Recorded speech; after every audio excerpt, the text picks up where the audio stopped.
Assalamualaikum sampurasun wilujeng wengi wargi sadayana menawi kaanggo sim kuring bade medar carios nyambung di ieu rohangan hapunten boh bilih dina ieu carios aya nu kasabit nami keur alit asma dewasa tur kajantenan reka carios nami tempat nusami eta mah mung sakadar kalarasan wae sakali deui hapunten anu kasuhun nyanggakeun.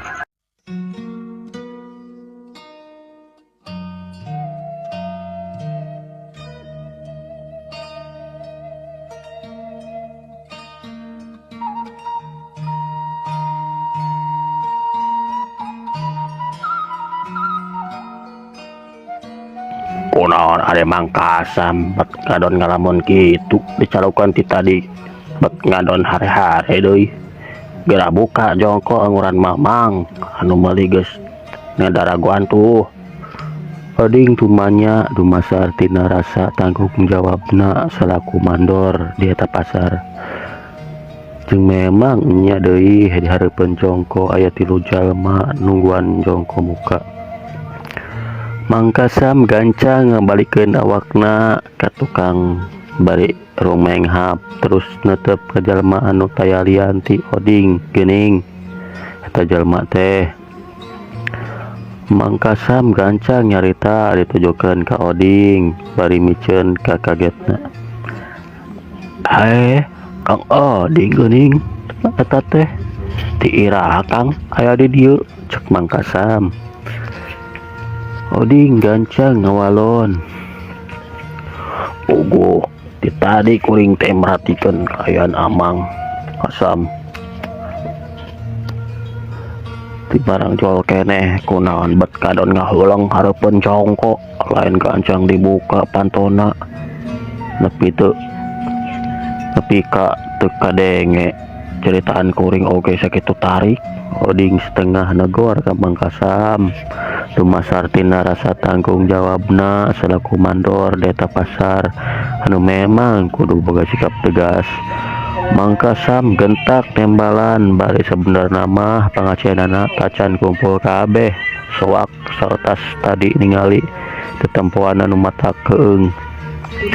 Aduh hampura pisan Kang tadi kuring malaweung maklum keloba kabingung. Mangkasam ngawalom bari setengah nagarakeun eusi hatena anu memang keur warung kawut ras mikiran kaayaan rumah tanggana anu terus diuji ku hal kaayaan milik rezekina bangun taya menyatna pisan. Mamang aya naon bet bisa kitu Oding jadi penasaran harita nu panya deui. Mangkasam jadi ingat ke tujuan penting nu tadi jadi rencana pok harita muka ceritana. Kuring teh bieu kalamun tarik teuing Kang mikiran hirup kasusah teh sabeuki ngalobaan cik tulungan Kang kuring cek Mangkasam bari rumah. Oding unggek jeung ngarti kumakaian Mangkasam kahirupanana. Oh sing sabar Mang Kasam keun kaheureup nasugan atuh pinanggih jeung bagja dibabarikeun usahana nya. Amin mudah-mudahan we atuh Kang kuring pinanggih jeung milikna teu hayo wae hirup dina kaayaan kieu. Mangkasam ngobongna teh bari tetep rumahu sebab non andelkeunana hirup beunghar teh kudu aya jalanna heula. Sabah dieu Mangkasam boga cita-cita hayang beunghar dunya barana. Kalawan asa-asa Mangkasam antukna kadenge nyarita deui negarakeun pamaksudannana anu masih disindem sidem. Oke kuring hayang tepung jeung babah cengli Kang. Nah kira-kirana bisa moalnya kuring aya waktu tepung jeung si babah. Oding katingali alisna karung meh tepung can ngartieun kana maksud ceritaan Mangkasam meureunan nah kunaon make jeung hayang tepung jeung babah cengli segala. Jadi Mangkasam teh hayang tepung jeung babah cenglinya. Kalawan tujuanana naon tah cing gara jelaskeun ka kuring tong asa-asa Mang. Kuring teh rek pinjem duit Kang, sugan we mere duit, mere 3 juta bae mah. Mangkasam ngajawab togmol. Nampa jawaban ti Mangkasam model kitu oding tembong ngadon ngahuleng. Pang nama ngahulang sotenanan lantaran geus nyaho Mangkasam ram laweuh hutangna. Ari ayeuna nyarita arek nginjem ka babah cengli gedongan maranehna duaan bari sarua babah cengli oge nyahoeun yen Mangkasam gede hutangna pamohalan gancang mere. Oding sababaraha kali narik napas panjang bari ngusapan jangotna anu tipis dina gado. Bingung, aduh kumaha yeuh nya kuring lain teu karunya ka Mangkasam kan kusabab emang kuring jeung si babah oge geus apal dan Mangkasam teh gede hutangna barengan lain ka hiji jalma wungkul jadi bakal rada hese dipercayana kok si babah cengli eta teh. Oh, jadi maksud Kang Oding teh si babah moal mere gitu. Ya, cobaan we atuh sorangan mere moal nama Mang bisi pajarkeun kuring nyanyawanan deui. Ya eta kuring teh hera Kang hari kudu kesarangan mah. Ngomongna langsung asa teu beungetan unggahna. Jadi kahayang Mangkasam ayeuna anu puguna kumaha oding netep panteb ka Mangkasam. Nya kahayang kuring teh ayeuna Kang oding kudu daek katalatahan ku kuring atawa mangnepikeun ieu talatah ka babeh cengli yen engke kuring ngarek datang sarta nginjem duit ka si babah kitu tah Kang. Jelasna mah omat we nya Kang tulungan kuring. Mangkasam terus merekasal ka Oding. Oding diselang ku bari ngahulang sakedeung. Akhirna nyarita nyanggupan daek katalatahan ku Mangkasam. Sanggeus kitu mah Mangkasam oge gancang muka jongkona barang jang editna Oding ninggalkeun eta patempatan. Rada regreg hatena sebab Oding tetela bisa dipake andalan ngomong ka anu jadi dunungan. Caturkeun harita Oding seutas mapayan jongko ngaroris kana kayaan di pasar langsung mulang sarta mengkol heula ka imah babah cengli pikeun mere laporan ngeunaan kayaan di pasar. Engkong cengli paro manana mangsa Oding datang terus mere laporan ngeunaan kayaan di pasar. Tina gembira jadi kerung halisna meh tepung nalika Oding nyaritakeun Mangkasam anu boga maksud nginjem duit minta kebijaksanaanana. Kong cengli bari murir-murir kumis ipisna anu ngawir dina tungtung biwir jika kumis lele kadenge cumarita ditujukeun ka Oding. Jelas nyaritana oge loba keneh ngagunakeun bahasa Melayu tacan lancar ngagunakeun bahasa Sunda.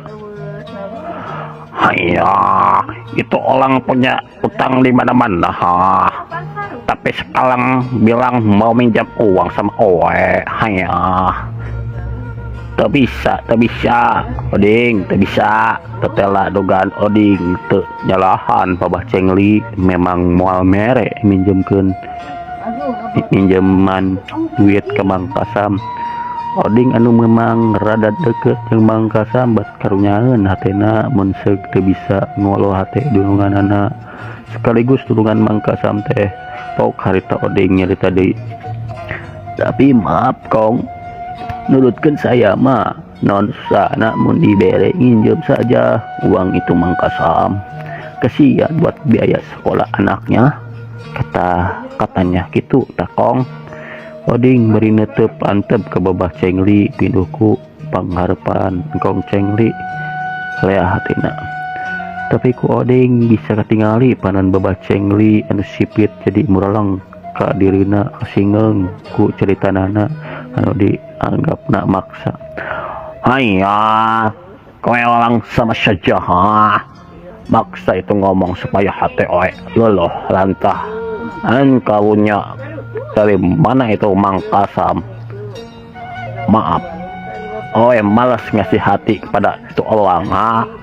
Babah Cengli memang teas hatena teh giringan hese mikanya atau boga sikap karunyaan teu hayang nulungan ka jalma susah.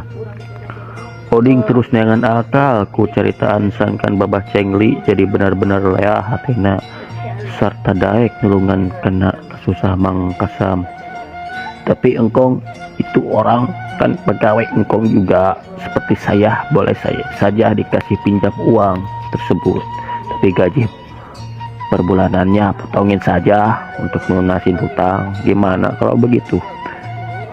Engkong tetap nggak mau ngasih minjem uang pada itu Mang Kasam?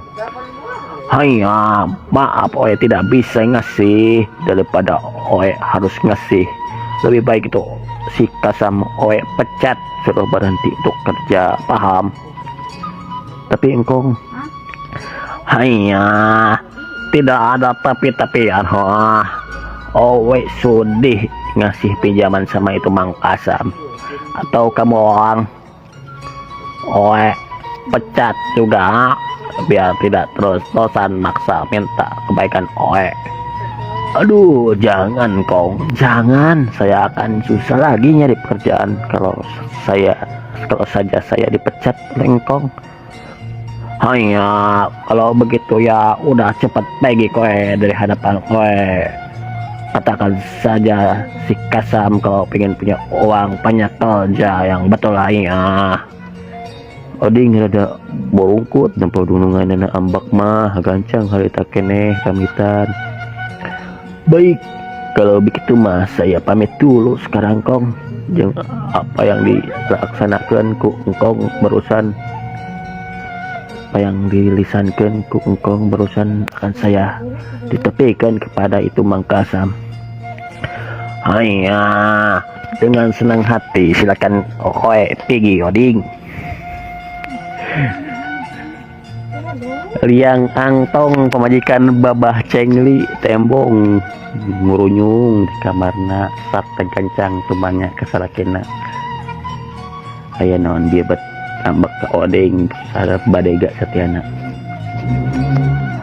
Haya, kenapa Pak Kang barusan marah-marah sama itu si Oding? Haya, Liang Tong anu panona sarwa sipit terus mencerong ke salakina. Liang Tong kawilang geus geulis rupa jeung ngora keneh umurna teh jauh aya di sadapeun Babah Cengli. Babah Cengli malas tetepan pamajikanana pok kareta yang walon.